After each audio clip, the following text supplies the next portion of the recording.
us onto imposter syndrome, because it is something that made you stop and think, do your thoughts actually matter, and whether other people would find your thoughts interesting.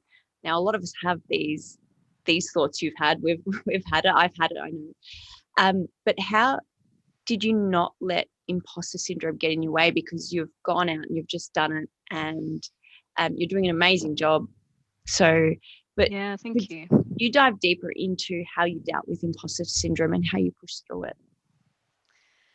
Yeah, it's a strange one, because initially when I was writing, it was kind of just, for my existing connections, right? It was like friends, family, colleagues, ex-colleagues, I wasn't thinking any broader than that. And so within that sort of safe-ish environment, I thought, well, whatever, I can share whatever, and it doesn't matter. But then when I started getting more and more people connecting, I was like, okay, now, like, the stuff that I'm writing, does it really matter to people, like you just said? And I struggled with that for a while. I was like, I'm not sure. And I would spend ages agonizing over these posts, and and then you'd wait, and you'd be like, oh my God, is anyone going to react?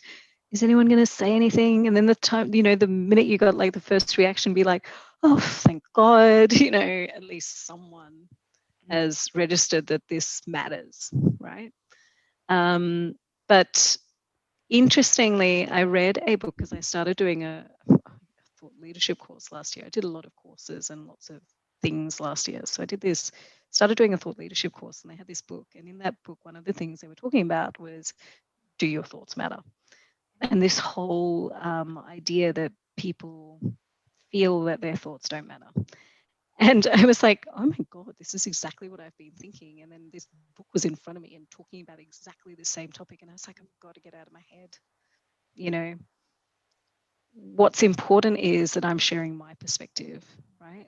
And so when I write, I tend to write in the first person most of the time, and I tend to write through story, because my view is that every one of us has stories, because they're what make up our lives, right?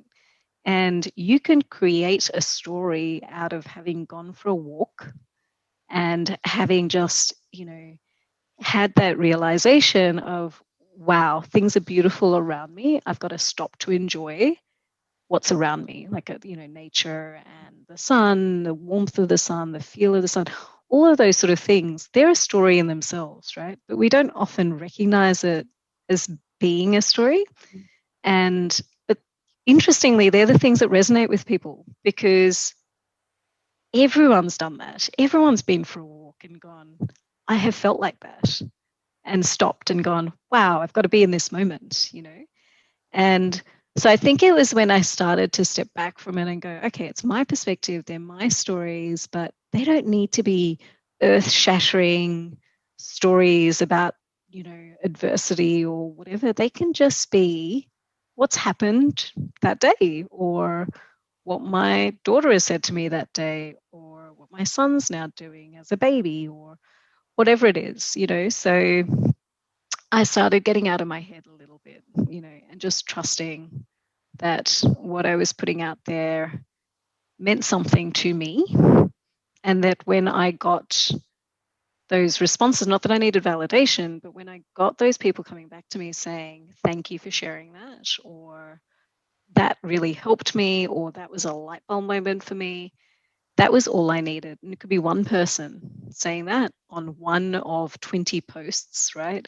But that one statement was sufficient, because it was like, okay, I'm making an impact on someone else. And not only am I making an impact on someone else, I'm helping myself in the process.